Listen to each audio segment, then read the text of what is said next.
Agora sobre o vídeo explicativo do sensor de umidade. Bom, a gente usou um sensor de umidade no protótipo inicial bem comum, é muito fácil achar. Creio que se você precisar por sensor de umidade, você acha um modelo igual, muito similar a esse. E ele funciona na montagem da seguinte maneira, né? Existe essa parte dele que é a parte que vai entender, compreender os dados e mandar para o microcontrolador nosso. Eu ligo da seguinte maneira: duas portas para alimentação, aqui o VCC e o GND, e uma outra porta para eu mandar esses dados, que é a porta analógica, o A0. Eu conecto essa porta analógica na minha porta analógica do microcontrolador. E do outro lado, eu tenho a parte que eu vou ligar no que ele manda uma pequena corrente. O que ele faz aqui é o seguinte: esse sensor ele libera uma corrente para esse cara aqui e esse cara ele solta a corrente no solo. É uma corrente muito baixa, é claro, mas como que ele pega a umidade a partir disso? Ele soltando a corrente no solo, ele vai saber se a corrente está conduzindo bem ou não. Vai ter uma variação da resistência do solo a conduzir essa corrente.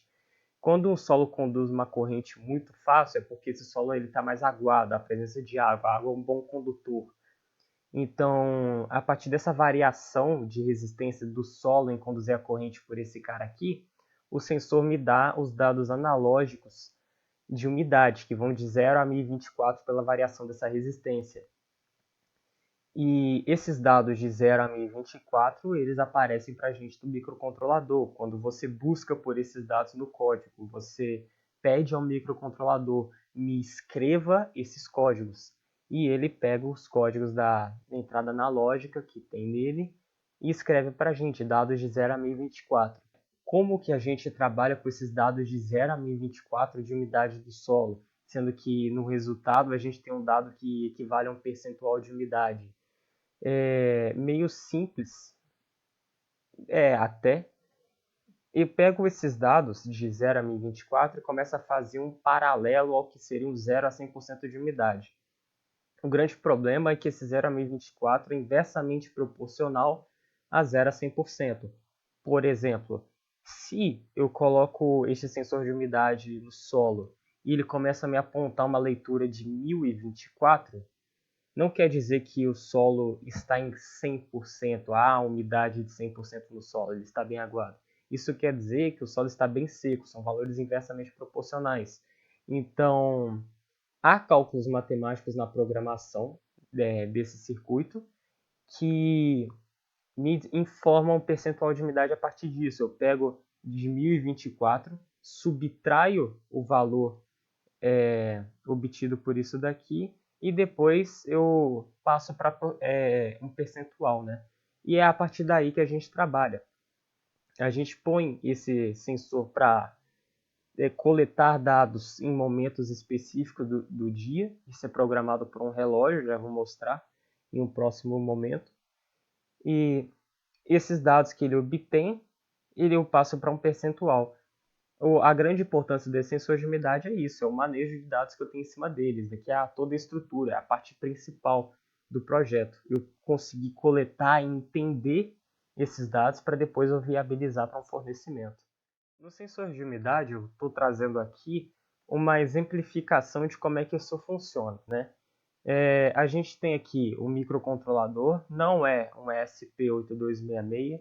Isso daqui é um microcontrolador do tipo Arduino Uno, que é muito básico, ele não conta com módulo Wi-Fi, ele opera com dados de uma maneira mais lenta, porém ele serve perfeitamente para uma demonstração no caso, né? Assim como também tenho aqui o meu sensor de umidade conectado na porta analógica, a zero bem aqui, e também eu tenho o NeoPixel. O NeoPixel é um atuador que ele vai estar me informando, né, visualizando para mim alguma coisa por LEDs. E eu tinha montado isso daqui no começo do projeto da Auto Automatizada para visualizar algumas ideias. Essa ideia aqui ficou muito bem visualizada, eu vou achar interessante abordar. Eu vou iniciar aqui a simulação para vocês terem uma compreensão melhor de como que isso daqui funciona. Eu tenho meu sensor de umidade que está fazendo uma medição, mandando essa medição para o meu microcontrolador e a partir da informação que ele me dá de umidade, ele visualiza para mim alguma coisa. No momento eu estou apontando aqui embaixo, nessa roda, nesse scroll, que a umidade está seca, né? Então ele começa a me ilustrar aqui um LED vermelho. A partir do momento que eu vou aumentando essa umidade, a coloração do LED muda. A gente está no meio agora entre o seco e o molhado. Seria um meio termo, um ideal. Aí ele começa ele me dá a visualização aqui de um LED verde, né? E a partir do momento que eu vou deixando a umidade mais molhada, né? Ele começa a me informar aqui um LED que é azul já, ou seja, a maneira que isso funciona na horta é essa. Eu pego um sensor de umidade, a partir da leitura que esse sensor de umidade faz, eu dou um parâmetro do que seria um seco, um ideal e um molhado. A gente tem aqui um código de programação fazendo isso, né? Da mesma forma que eu fiz na horta automatizada. Ele tem uma leitura de um valor analógico do sensor de umidade e a partir do que essa leitura me fornece, ele começa a fazer comparações de valores, né? Me informando algo. A gente utiliza isso, o sensor de umidade, ele faz uma leitura, que é aqui, ó, o MT percentual é a leitura dele, transformada para um percentual. Ou seja, eu tenho uma leitura analógica do sensor de umidade, isso aqui subtraído de 1024, dividido por 1024 e multiplicado por 100. Eu tenho que fazer essa base matemática toda, porque é o que me deixa um percentual. A partir do momento que eu tenho esse percentual, eu começo a definir o que é um nível baixo para esse percentual, o que é um nível alto para esse percentual, o que é um nível ideal para esse percentual. Na horta automatizada, eu defini que o nível baixo, que seria o vermelho aqui, deixa eu simular, eu defini que o nível baixo seria abaixo de 30%. Eu defini que o nível alto seria acima de 85%, né? Que é o meu nível alto. E o nível ideal, ele trata da média aritmética do nível baixo e alto, né? O nível ideal, que aqui seria 30% mais 85% dividido por 2, o que o ideal ficaria em torno de 57%. Eu também utilizo de uma margem de erro para aumentar um pouco esse alcance do meu nível ideal, aumentar uma sensibilidade do nível ideal, se for o caso. Eu utilizo essa margem de erro na matemática. E aqui eu tenho como que isso funciona na prática, né?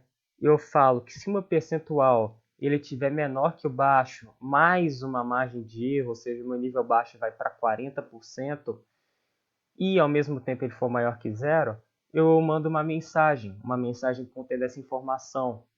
Ao mesmo tempo que, um outro caso, se o meu percentual de umidade for maior que o nível alto, menos essa margem de erro, ou seja, se o meu percentual de umidade tiver maior que 75 e ao mesmo tempo menor que 100, eu mando uma mensagem com essa informação. Ao mesmo tempo que eu tenho o que está entre esses níveis, né?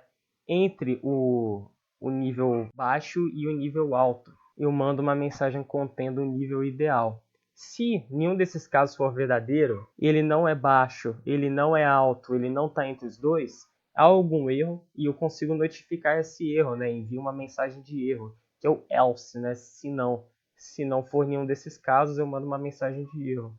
Na prática, o sensor de umidade funciona desse jeito, é assim que eu manejo os dados em cima dele. Eu coleto os dados, passo para um percentual, defino o que é baixo, o que é alto, o que é ideal e começo a, dentro desses níveis, mandar dados.